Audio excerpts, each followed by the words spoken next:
So, I promised everyone a second video today with an interesting party trick and a co-star. And here's my co-star. This is my sister. She's going to stand off camera and record my little party trick, what I say about it. And she's going to confirm that I don't have any other windows open but my camera right now, do I? Nope. So I'm not cheating. This is honest to God me doing this. And what this party trick is I can recite all the losing vice presidential candidates back to 1920 by name or where they came from. Because there's a couple I've forgotten. That's how insignificant they were. But let's go and see. 2016. Timothy Kane was the losing vice presidential candidate. Something interesting about this election, a reality TV star was elected president. 2012, Paul Ryan. Obama won a second term. 2008, Sarah Palin, an African American, was elected president.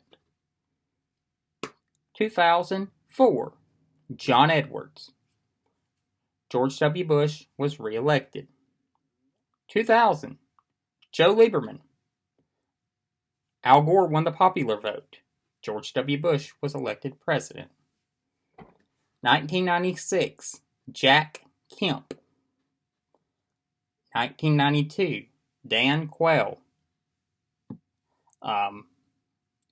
George H.W. Bush became a one-term president after having a 90% approval rating almost exactly a year before.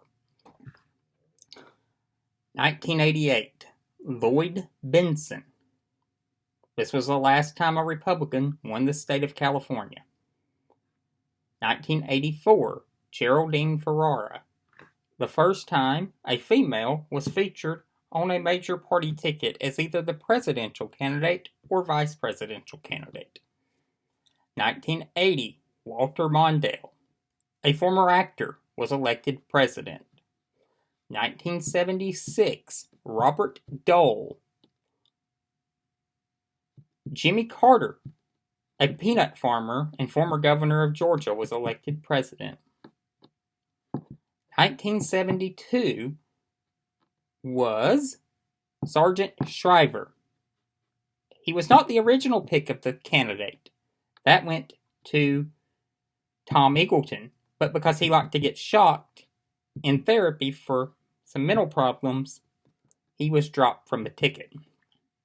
1968, Muskie. This was the last time that a third-party candidate won electoral college votes by actually winning the most votes in those states. 1964, Miller. This was the first time that we saw southern states begin to shift from solidly Democrat to solidly Republican. 1960, Lodge. This, of course, was a very close election that saw John F. Kennedy elected president. 1956, Esther Kefauver. Ike elected to a second term. 1952, John Sparkman. Ike was elected president. 1948, Earl Warren. Yes, that Earl Warren was the vice presidential nominee of the Republican Party. 1944, Bert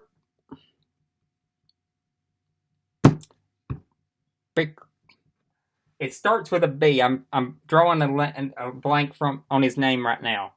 He was from Ohio. He almost had a constitutional amendment named after him that he introduced in the Senate later that would have limited presidential power. 1940 was, this is one of the ones where I know where the gentleman is from, was a senator from North Dakota. 1936 was Knox. This was a complete shellacking of FDR to Alf Landon. Landon only won Maine and Vermont. 1932, Charles Curtis. This was the election that was held during the Great Depression that made Herbert Hoover a one-term president. 1928. The gentleman was from Arkansas.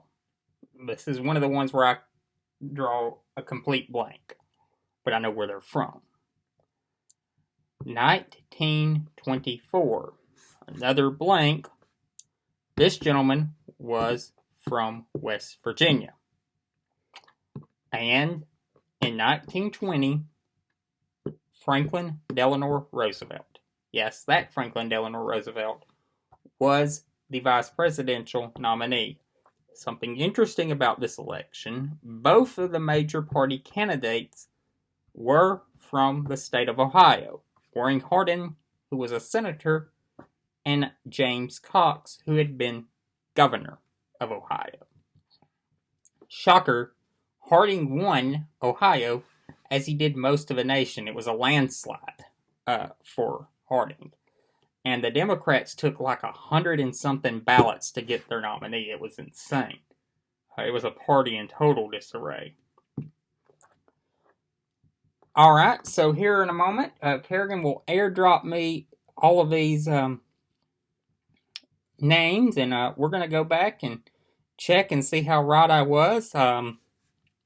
Hopefully, I did a pretty good job. How close are we? Huh? Oh, sorry.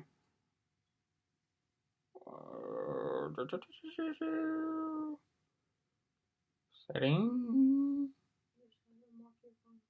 Huh? Oh, okay.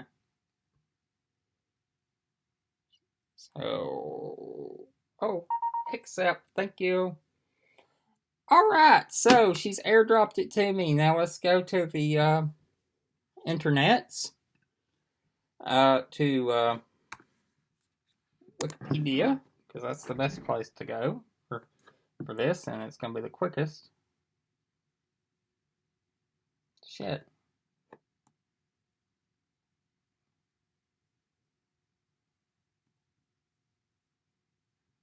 Kerrigan? I'm having trouble opening it.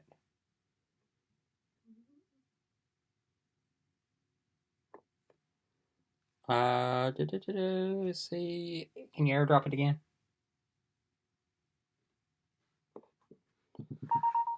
Except. Oh, there we go. Thank you. Alright, so 2016 United States presidential election. And Tim Kaine. I was right. 2012, Paul Ryan. Right again. 2008, Sarah Palin. Right again. 2004, John Edwards. Right again. 2000, Lieberman. Right again. 1996, Jack Kemp. Right again. Dan Quayle. Right again. 88, Lloyd Bentsen. Right again.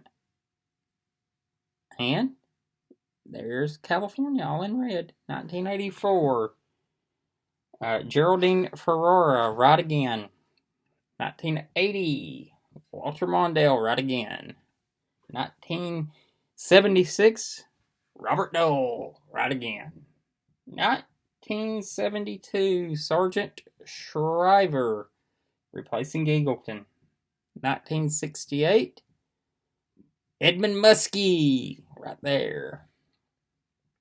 1964, William Miller. Right again. 1960 is going to be, of course, Henry Cabot Lodge Jr. Right again. 1956, Estes Kefauver. Right again. 1952, John Sparkman, right again. John Sparkman was a senator from Alabama, from Huntsville. 1948, Earl Warren. 1944, Bricker from Ohio. 1940, was McNary, and he was from Oregon. So that is incorrect. Incorrect. So 1936, Frank Knox. Correct on that one. And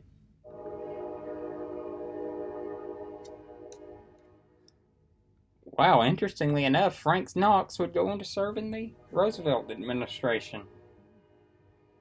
1932 would be Charles Curtis. Correct on that.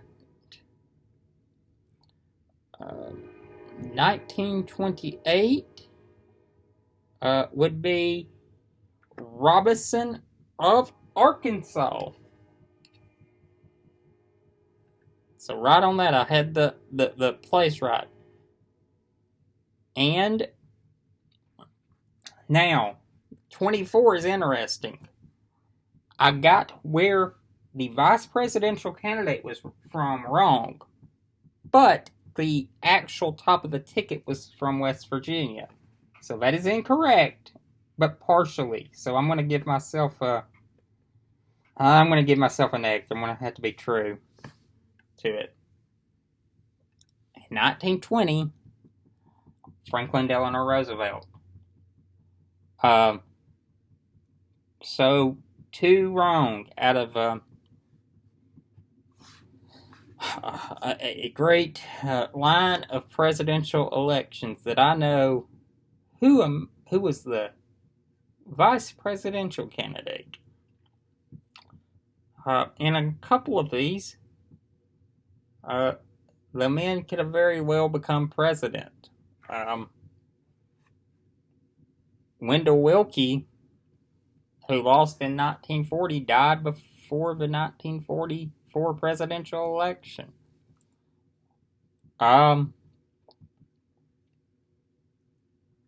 It's just amazing. One interesting note I want to put about the 76 election. The team of, if you look at all the major party candidates for president and vice president, Gerald Ford and Robert Dole, and Jimmy Carter and Walter Mondale, they would all be the standard bearer of their party for president in a presidential election and lose. Of course, Ford was in 76 and he lost in 76. Carter would be the standard bearer for the Democrats again in 1980 and lose. Walter Mondale would lose in 1984, and Dole would complete the quad in 1996 when he would be the standard bearer for the Republican Party and lose to William Jefferson Clinton.